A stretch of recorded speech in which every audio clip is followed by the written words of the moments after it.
मित्रों नमस्कार, मैं विनोद शुक्ला आपको सुनवा रहा हूँ वो कथाएं उस कथा स्थल से जहाँ वही कथानक है।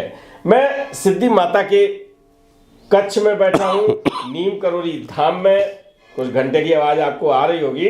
तो नीम करोली धाम में सिद्धि माता के कच्छ में बैठा हूँ और वहाँ के मुख्य पुजारी त्यागी जी हमारे साथ हैं। इन्होंने बताया कि इससे पहले तो यहाँ पर्णकुटी थी जिसमें सिद्धि माता रुका करती थी और फिर ये धीमे धीमे इसका बदलाव हुआ।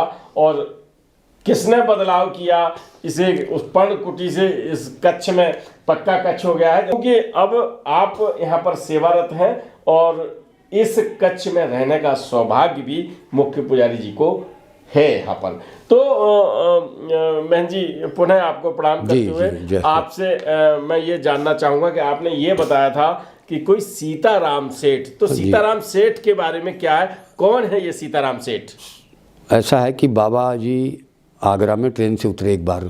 अच्छा। किसी भक्त के यहाँ उन्हें जाना था जी। तो जैसे ही बाहर निकले रिक्शे के लिए, वह 4 बजे का समय था मॉर्निंग में जी। तो जैसे ही रेलवे स्टेशन के बाहर बाबा जी निकले जी। तो जिसको हाथ देते थे रिक्शे वालों को तो ना कर देता था। वो सोचे साधु महात्मा है, पैसा देंगे नहीं, बोनी होगी नहीं, सुबह हमारा बोनी खराब हो जाएगी। तो सारे रिक्शे वालों ने ना कर दिया। जब सारे रिक्शे वालों ने ना कर दिया तो एक रिक्शा वाला बचा। तो वो अपने रिक्शे में बैठा था। तो जब देखा कि पूरे रिक्शे वालों ने ना कर दिया, वो उतर करके उसका भाग्य बनना था। देखिए उसका भाग्य खुलना था। तो वो बाबा जी के पास आया और बोले बाबा जी आप चलिए मेरे रिक्शे में बैठिए। कहाँ जाना है? कहाँ जाइए, आपको हम छोड़ देंगे, आप चलिए मेरे रिक्शे में बैठ जाइए। बाबा जी उसके रिक्शे में बैठ गए और जहाँ उनको जाना था बाबा जी को वहाँ उन्हें छोड़ा। और जैसे बाबा उतर करके पैसे देने लगे उसको, तो उसने कहा कि बाबा जी मुझे पैसे नहीं चाहिए, आप मुझे आशीर्वाद दीजिए, क्योंकि मेरा पालन पोषण इस रिक्शे से नहीं होता। तब उस समय 1-2 नए पैसे मिलते थे, 10-5 पैसे पहले की बातें हैं। और आपने 1 पैसा 2 पैसा 3 पैसे के सिक्के अगर नहीं देखे हैं तो मैं चाहूंगा कि ये अभिषेक इन सिक्कों को दिखाएं उस पर। तो मतलब बाबा जी ने कहा कि पैसा ले लो। बोले नहीं बाबा जी पैसा मत दीजिए, आशीर्वाद दीजिए कि मेरे बाल बच्चों का पालन पोषण हो जाए। ये इसमें हो नहीं वाले ने कहा। हाँ रिक्शे वाले ने। तो बाबा जी ने कहा कि ठीक है, आज से तुम्हारा अच्छा हो जाएगा। अच्छा। और इतना कहकर बाबा जी चल दिए। जैसे चल दिए तो थोड़ा 10 कदम आगे गए तो रिक्शे वाले ने देखा कि जो रिक्शा स्टैंड का पीछे स्टैंड होता है उसमें एक पोटली रखी थी। उसने सोचा ये बाबा जी का सामान है, उठा करके और बाबा जी आवाज़ लगाया। तो बाबा जी ने मुड़ के देखा कि रिक्शा वाला आवाज़ लगा रहा है। बोले क्या हो गया भाई रिक्शे वाले? बोले नहीं बाबा जी आपका सामान। बोले नहीं ये तेरे को दे दिया, तू जा घर पे जाना सीधा, अभी रिक्शा मत चलाना, सीधा घर जाना, वहीं खोलना, जाके वहीं खोल लेना, देखना इसको। अब उसने सोचा पता नहीं क्या दे दिया बाबा जी ने। तो वो सीधा घर गया। तो पत्नी बोली अभी तो गए 1 घंटा हुआ, आप वापस आ गए। वो पूरी बात बताया। बोले भाई देख इसमें क्या है, ये पोटली में। अब वो पोटली खोला, उसको अंदर घर के अंदर ले गए तो उसमें कलसा निकला पीतल का। अच्छा। उसमें बंधा हुआ था ऊपर से।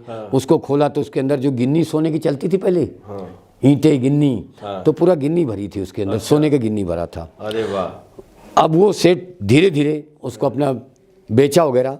उसके बाद वो सेठ बहुत बड़ा आदमी, हाँ सेठ बन गया, रिक्शा वाला सेठ बन गया साहब बाबा के आशीर्वाद से। तो ये उन्होंने ही बनवाया, सीताराम सेठ ने।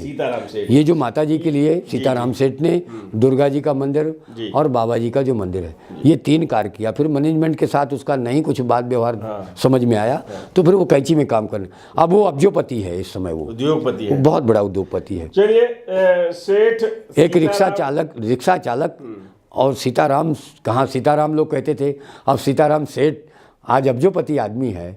तो ये बाबा की तो कृपा है। होता क्या है ये समाज की एक हकीकत है। जब आर्थिक रूप से विपन्न होता है आदमी तो परशुराम अगर नाम है तो उसको पशु बोलते हैं, पशु भैया, है ना। और धीमे धीमे अगर उसकी किस्मत पलटा थोड़ा खाए और थोड़ा ठीक हो जाए तो आदमी धीमे से कहता है आराम से, अरे परशुराम भाई, है ना। और अगर वो सेठ की श्रेणी में जैसे बताया तो नाम के आगे लग जाता है सेठ परशुराम जी, है ना। तो वो रिक्शा वाले सेठ परशुराम जी हो गए।